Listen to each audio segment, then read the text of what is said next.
പത്തനംതിട്ടയിൽ 17 വയസ്സുകാരിയെ തീ കൊളുത്തിക്കൊന്ന കേസിൽ കാമുകന് ജീവപര്യന്തം കഠിന തടവും 2 ലക്ഷം രൂപ പിഴയും.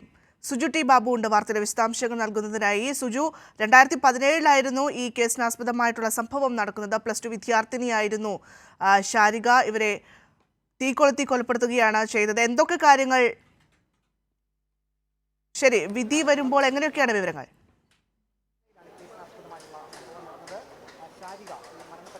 ഭദ്ര, ഇപ്പോൾ കോടതി വിധി വന്നിരിക്കുകയാണ്. പ്രതി സജിലിന് ജീവപര്യന്തം തടവും അതുപോലെ 2 ലക്ഷം രൂപ പിഴയുമാണ് കോടതി വിധിച്ചിരിക്കുന്നത്.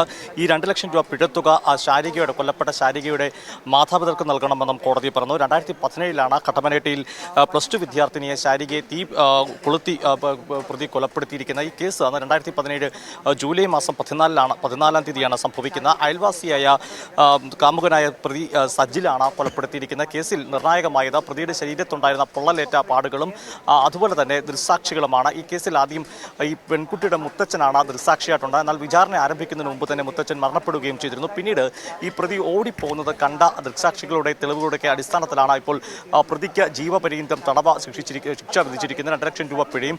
ഏറെ വാർത്താ പ്രാധാന്യം നേടിയൊരു സംഭവത്തിന് മനസാക്ഷി ഞെട്ടിച്ചതായിരുന്ന അയൽവാസിയെ സജില ഈ പെൺകുട്ടി ഒപ്പം ഇറങ്ങിച്ചെല്ലാൻ ആവശ്യപ്പെട്ടപ്പോൾ ഇറങ്ങിച്ചെല്ലാത്തതിനെ തുടർന്നാണ് ഇറങ്ങി വരാത്തതിനെ തുടർന്നാണ് കൊലപ്പെടുത്തിയത്. പെട്രോൾ ഒഴിച്ചാണ് കൊലപ്പെടുത്തിയത്. ആദ്യം പെൺകുട്ടിയെ മെഡിക്കൽ കോളേജിലേക്ക് വിദഗ്ധ ചികിത്സയ്ക്കായി മാറ്റുകയും പിന്നീട് കോയമ്പത്തൂരിലേക്ക് മാറ്റിയെങ്കിലും ജീവൻ രക്ഷപ്പെടുത്താൻ സാധിച്ചിരുന്നില്ല. കേസിൽ ഇപ്പോൾ പബ്ലിക് സാധിച്ചിരുന്നില്ല എന്നതാണ് അന്ന് നടന്നത്. ഇപ്പോൾ കേസിൽ പബ്ലിക് പ്രോസിക്യൂട്ടർ ഈ കേസുമായി ബന്ധപ്പെട്ട പ്രതികരണത്തിലേക്ക് കടക്കാമെന്നാണ് അദ്ദേഹത്തിൻ്റെ മാധ്യമങ്ങളോട് പ്രതികരിക്കുന്നതാണ്. ഇപ്പോൾ നമുക്ക് പ്രതികരണത്തിലേക്ക് ആരായുന്നത്.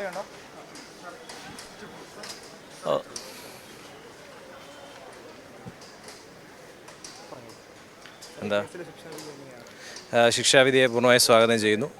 മരണപ്പെട്ട കുട്ടിയുടെ കുടുംബത്തിന് നീതി കിട്ടിയെന്ന് തന്നെ വിശ്വസിക്കുന്നു.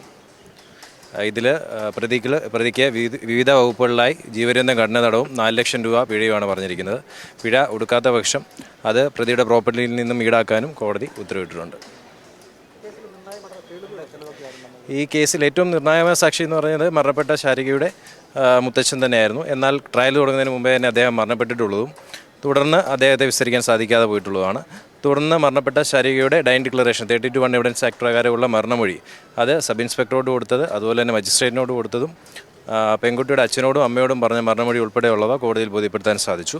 അതോടൊപ്പം തന്നെ പ്രതിക്ക് ഈ ഇൻസിഡൻറ്റിൽ ഇഞ്ചുറി പറ്റിയിരുന്നു. 35% ബേൺ ഇഞ്ചുറി പ്രതിക്കുണ്ടായിരുന്നു. അതുൾപ്പെടെ കോടതിയിൽ ബോധ്യപ്പെടുത്താൻ സാധിച്ചു. പിന്നീട് പ്രതി കൃത്യസ്ഥലത്ത് നിന്ന് ഓടിപ്പോകുന്നതിൻ്റെ സാക്ഷികളുണ്ടായിരുന്നു. പെൺകുട്ടിയുടെ അച്ഛനും അമ്മയും അത് കണ്ടിരുന്നു. ആ കാര്യങ്ങളും കോടതിയിൽ ബോധ്യപ്പെടുത്താൻ സാധിച്ചു. അതെ, പെൺകുട്ടി ഒപ്പം ഇറങ്ങിച്ചെല്ലാൻ ആവശ്യപ്പെടുകയും അത് നിരാകരിച്ചതിലാണ് പ്രതി ഇപ്രകാരം ചെയ്തത്. 4 ലക്ഷം രൂപയാണ് മൊത്തത്തിൽ പറഞ്ഞിരിക്കുന്നത്. അത് പെൺകുട്ടിയുടെ അച്ഛനും അമ്മയ്ക്കും തുല്യമായി വിധിച്ചു കൊടുക്കാനും കോടതി ഉത്തരവിട്ടു. 4 ലക്ഷം. ഓക്കെ, ശരി. ഇപ്പോൾ പബ്ലിക് പ്രോസിക്യൂട്ടറാണ് ഹരിശങ്കറാണ് ഈ വാർത്തയുമായി ബന്ധപ്പെട്ട പ്രതികരണം നടത്തിയിരിക്കുന്നത്. പ്രധാനമായി പെൺകുട്ടിയുടെ മരണമൊഴി തന്നെയാണ് ഈ കേസിൽ നിർണായക തെളിവായിരിക്കുന്നതെന്നും പ്രോസിക്യൂട്ടർ ഭദ്ര ചൂണ്ടിക്കാട്ടുന്നു. അതുപോലെ തന്നെ സാക്ഷിമൊഴി പെൺകുട്ടിയുടെ മുത്തച്ഛൻ, അതുപോലെ പെൺകുട്ടി ഈ വധശ്രമത്തിന് ശേഷം ഈ പ്രതി ഓടിപ്പോകുന്നത് കണ്ട ദൃക്സാക്ഷികൾ ഉൾപ്പെടെ കേസിൽ നിർണായകമായിരിക്കുകയാണ്. ഈ കേസിൽ ഈ പ്രതിയുടെ മോട്ടീവായി ചൂണ്ടിക്കാട്ടുന്നത് ഇറങ്ങിച്ചെല്ലാത്തത് തന്നെയാണെന്ന് ഇപ്പോൾ പബ്ലിക് പ്രോസിക്യൂട്ടറും അത് ചൂണ്ടിക്കാട്ടുന്നു. അതിനെ തുടർന്നാണ് പ്രതിയെ കുറ്റക്കാരനെന്ന് കണ്ടെത്തുകയും ഇപ്പോൾ ഇത്തരമൊരു ശിക്ഷാവിധിയിലെ കാര്യങ്ങൾ എത്തിയതും. ഭദ്ര.